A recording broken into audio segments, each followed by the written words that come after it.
सोलापुरातल्या चळवळीमध्ये काम करणारी एक सर्वसामान्य परिस्थितीतली लेख शिंदे साहेबांच्या विचारानं प्रेरित होऊन शिवसेनेमध्ये आली. थोड्या वेळापूर्वी आमचे बंधू दिलीपरावजी पाटील साहेबांनी जसं भाषण केलं त्याच पद्धतीनं फाटक्या तुटक्या परिस्थितीतली पण विचारानं नेटकी असणारी ही चळवळीतली लेख शिवसेनेचा भगवा आणि बाबासाहेबांचा विचारांचा झंझावात घेऊन काम करू लागली. आणि माझ्यासारखी एक गरीबाची लेख आज राज्यसभेची खासदार बनून शिवसेनेच्या मंचावर बोलतीये. हे फक्त आणि फक्त माननीय मुख्य नेते एकनाथजी शिंदे साहेबांचे आशीर्वाद आहेत. हे वर्ष शिवसेनेसाठी महत्वाचं आहे कारण शिवसेनेचा 60वा वर्धापन दिन आहे. हिंदुहृदय सम्राट वंदनीय बाळासाहेब ठाकरेंची जन्मशताब्दी आहे. शिवशक्ती आणि भीमशक्ती एक झाली पाहिजे ही संकल्पना हिंदुहृदय सम्राट बाळासाहेब ठाकरेंनी मांडली आणि त्यांच्या जन्मशताब्दी वर्षात एका भीमाच्या लेकीला, एका भीमराज की बेटीला राज्यसभेची खासदार बनवून माननीय एकनाथजी शिंदे साहेबांनी पाठवलं. मला वाटतं हिंदुहृदय सम्राट बाळासाहेब ठाकरेंच्या विचारांना दिलेली ही मानवंदना आहे. हे वर्ष स्त्री शिक्षणासाठी झटणाऱ्या महात्मा फुल्यांच्या द्विजन्मशताब्दीचं वर्ष आहे. पाण्यासाठी संघर्ष करणाऱ्या महाडच्या 14 तळ्यामध्ये भारतरत्न डॉक्टर बाबासाहेब आंबेडकरांनी केलेल्या चळवळीच्या शताब्दी वर्षाचं हे वर्ष आहे. आणि या वर्षात माझ्यासारख्या एका सर्वसामान्य मुलीला संधी देऊन माननीय एकनाथजी शिंदे साहेबांनी दाखवून दिलं की अरे महाराष्ट्राच्या इतिहासामध्ये स्वतःच्या मुलाला अनुभव नसताना कॅबिनेट मंत्री बनवणारे, स्वतःच्या लेकीला खासदार बनवणारे अनेक नेते झाले, पण या भीमाच्या लेकीला खासदार बनवणारे फक्त एकनाथजी शिंदे साहेब या महाराष्ट्रानं बघितले. आणि त्यामुळे त्यांच्या प्रति मी कृतज्ञता व्यक्त करते आणि एवढंच म्हणते की रुतबा मेरे सर को तेरे संविधान से मिला है, रुतबा मेरे सर को तेरे संविधान से मिला है, ये अधिकार भी मुझे तेरे संविधान से मिला है. औरों को जो मिला है वो शायद मुकद्दर से मिला है, लेकिन मुझको तो मुकद्दर भी बाबा साहब के संविधान से मिला है. बाबा साहेबांच्या संविधानाचा सन्मान जोपासण्यासाठी सर्वसामान्यांना, बहुजनांना, शेतकऱ्यांना, कामगारांना न्याय देणारं एकमेव नेतृत्व या महाराष्ट्रामध्ये अहोरात्र झटत आहे ते म्हणजे सन्माननीय एकनाथरावजी शिंदे साहेब. आणि आज या ठिकाणी हिंदुहृदय सम्राट वंदनीय बाळासाहेब ठाकरेंच्या स्वाभिमानी अस्सल 52 कशी शिवसैनिकांचा मेळावा इथे होतोय आणि तिकडे मात्र कट प्रमुखांच्या गटाचा मेळावा होतोय. त्यामुळे खरी शिवसेना ही इथे की भगवा रक्ताचा, भगवा श्वासाचा, भगवा रक्ताचा, भगवा श्वासाचा. अरे हाच तर वारसा आहे वंदनीय बाळासाहेब ठाकरेंच्या विचारांचा, खांद्यावरती घेऊन वसा जनसेवेचा आणि मर्दासारखा चाललाय वाघ आज शिवसेनेचा. माझ्या भावांनो आणि बहिणींनो, मागील काही दिवसांपासून काही लोक ऑपरेशन टायगर वरनं बेताल बडबड करत आहेत. मला त्यांना ठणकावून सांगायचंय, अरे ऑपरेशन टायगर म्हणजे आमच्यासाठी काही लोकांना त्या पक्षातून या पक्षात आणणं नाहीये रे बाबांनो. आमच्यासाठी ऑपरेशन टायगर म्हणजे शिवसेनेचा ढाण्या वाघ फक्त एकनाथजी शिंदे साहेब आहेत हे महाराष्ट्रानं मान्य केलंय. हे खरं ऑपरेशन टायगर आहे. जे लोक रोज सकाळी संजय राऊतांसारखा बेताल बडबड करणारा माणूस काय म्हणतोय की खासदार आले, आता खासदार कुठे जाणार आहेत, काय करणार आहेत हे मला माहित नाही, त्यांची भूमिका ते जाहीर करतील. पण राऊतांसारखा बेताल बडबड करणारा माणूस काय म्हणतो की खासदारांच्या अंगावरती चिंध्या शिल्लक ठेवू नका. अरे बाबा, आधी तुमच्या पक्षाच्या ज्या चिंध्या होऊन इकडे तिकडे पडल्यात ना, आधी त्या चिंध्या गोळा करा आणि मग बोला ना. या महाराष्ट्राच्या राजकारणातला सगळ्यात मोठा चिंदी चोर जर कोण असेल ना तर तो संजय राऊत आहे. आणि संजय राऊत काय बोलतात? आम्ही ऑपरेशन तुडवा करणार. अरे तुम्ही ऑपरेशन तुडवा नाही, तुमच्या शिव्या शापानं ऑपरेशन युबीटी बुडवा चाललंय आणि ऑपरेशन काँग्रेस वाढवा चाललंय.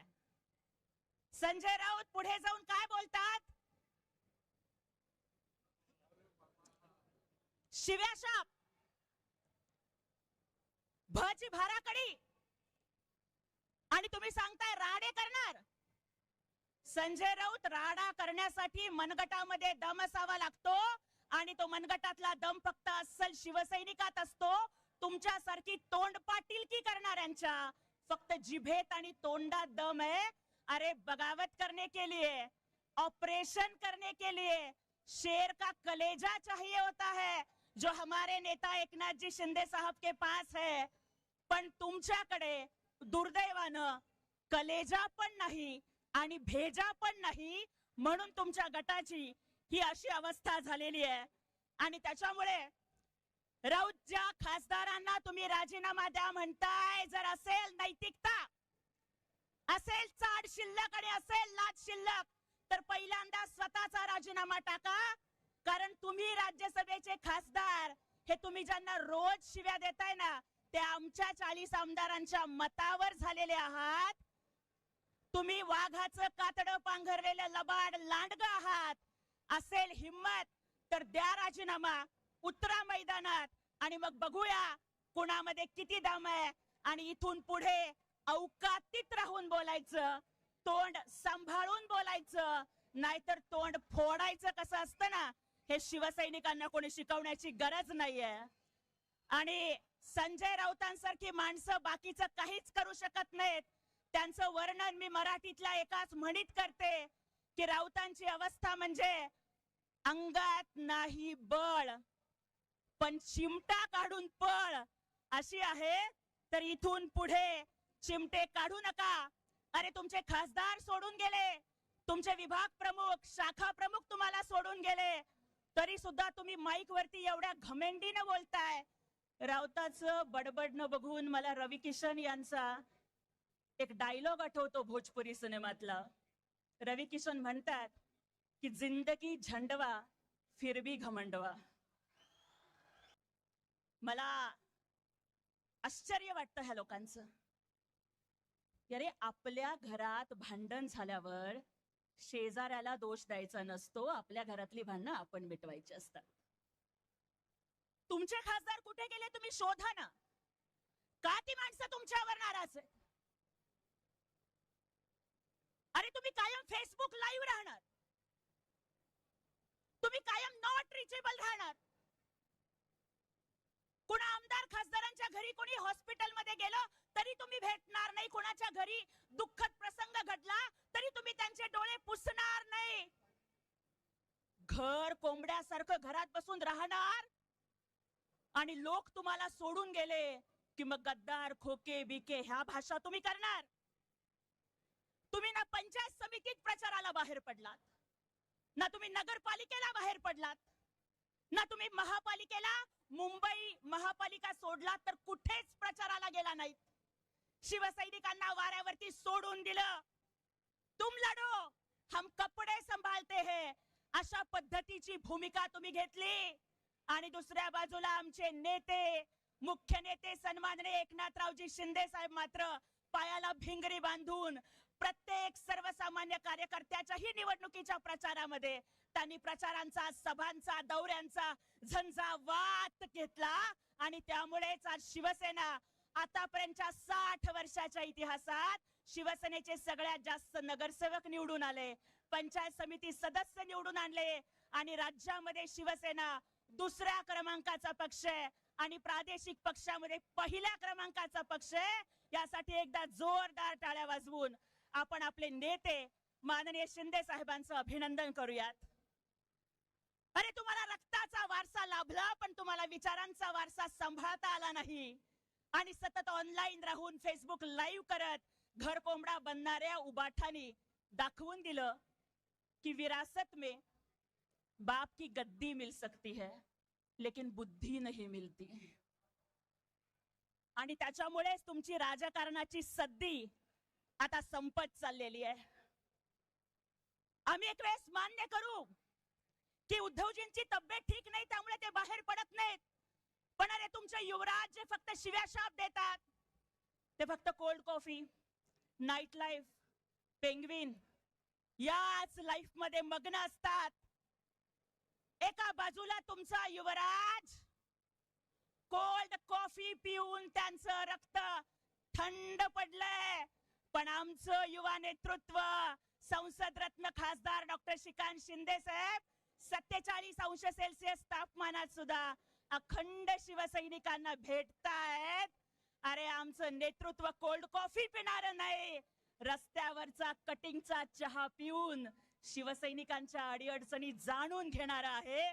याचा मला अभिमान वाटतोय. अरे आमचे नेते फक्त बोलत नाहीत कि राजा का बेटा राजा नहीं बनेगा, राजा वही बनेगा जो मेहनत करेगा. तर माझ्यासारखा एका सर्वसामान्य लेकीला संधी देतानाही आमच्या युवा नेतृत्व खासदार डॉक्टर श्रीकांत शिंदे साहेब यांनी माझ्या पाठीशी ते भक्कमपणाने उभे राहिले. आणि त्यामुळेच मला उबाठाच्या सगळ्या लोकांना आज जाहीर आव्हान करायचं, उत्तर द्यायचंय की इथून पुढे जर आमच्या पक्ष नेतृत्वाच्या बाबतीत बेताल टीका करण्याचं जर काम तुम्ही करणार असाल तर ईट का जवाब पत्थर से देने के लिए आमची शिवसेना सज्ज आहे. संजय राऊत कुणाची भीती दाखवताय? तुम्ही आवाहन केल्यावर काळ कुत्रही येणार नाही, पण तुम्ही म्हणताय घरात घुसू, मारू, तोडू, फोडू. अरे असेल हिम्मत तर खासदार आमदार सोडा, एका सर्वसामान्य शिवसैनिकाच्या तरी केसाला हात लावून दाखवा. नाही तुमच्या तंगड्या तोडल्या ना तर शिवसैनिकाचं नाव हे शिवसैनिक लावणार नाहीत. आज इंडिया आघाडी असेल, ममता दीदी असेल, राऊत असतील किंवा इतर अनेक लोक असतील, ही सगळी लोक एकत्र येऊन जर आम्हाला भीती दाखवत असतील तर मला त्यांना एवढंच सांगायचंय, अरे कितीही लोक एकत्र या, पण लक्षात ठेवा कि मुन्ना, अरे झुंड में तो सुअर आते हैं, शेर अकेला आता है. आणि त्या ठाण्या वाघाचं नाव हे माननीय एकनाथजी शिंदे साहेब आहेत. मला आज उद्धव साहेबांना एक सर्वसामान्य शिवसैनिक म्हणून प्रश्न विचारायचा. उद्धवजी, आपली देवारातल्या देवासारखी आमचे नेते एकनाथ शिंदे साहेबांनी पूजा केली. अरे आपण शब्द टाकायचा आणि जीव पणाला लावून साहेबांनी तो पूर्ण करायचा. लढाया शिंदे साहेबांनी लढला, पण विजयाचं श्रेय तुम्हाला दिलं. मला सांगा उद्धवजी, आमच्या शिंदे साहेबांचं काय चुकलं होतं की नक्षलवाद्यांनी गडचिरोली त्यांना जीवे ठार मारू ही धमकी दिल्यावर तुम्ही त्यांना पोलीस सुरक्षा नाही दिली? शिंदे साहेबांच्या जीवाचं बरं वाईट व्हावं असं तुम्हाला वाटत होतं का? उद्धवजी, तुम्ही आम्हाला सांगा, जगात सगळ्या गोष्टीची किंमत करता येते पण आईच्या दुधाची किंमत करता येत नाही. अरे काही वर्षापूर्वी असाच वर्धापन दिन होता आणि तुम्ही आमच्या नेत्यांच्या आईचं दूध काढलं का? शेतकऱ्याची आई, गरीबाची आई, दलिताची आई, शिवसैनिकाची आई, तुझ्या दुधाला किंमत नसते का उद्धवजी? सांगा, काय चुकलं आमच्या नेत्याचं? अरे तुमच्यासाठी जीव पणाला लावून या भगव्यासाठी, बाळासाहेबांच्या विचारासाठी लढणाऱ्या शिंदे साहेबांना तुम्ही विचारलत, हू इज एकनाथ शिंदे? तुम्ही काही वर्षापूर्वी विचारलत, हू इज एकनाथ शिंदे? आणि आज एकनाथजी शिंदे साहेब लाडकी बहीण असेल, लाडका शेतकरी असेल, सगळ्या योजना आणून तुम्हाला दाखवतायत हू इज एकनाथ शिंदे. आणि सगळं जग बघतंय हू इज एकनाथ शिंदे. त्यामुळे तुमच्याकडे नाव आहे, आडनाव आहे, घराणं आहे, वारसा आहे, संपत्ती आहे, मातोश्री आहे. आमच्या नेत्यांकडे फक्त सेवा, समर्पण आणि एक दिलदार हृदय आहे. पण छावा सिनेमातला एक डायलॉग उद्धवजी मला आठवतो. लक्षात ठेवा, मार्क माय वर्ड्स.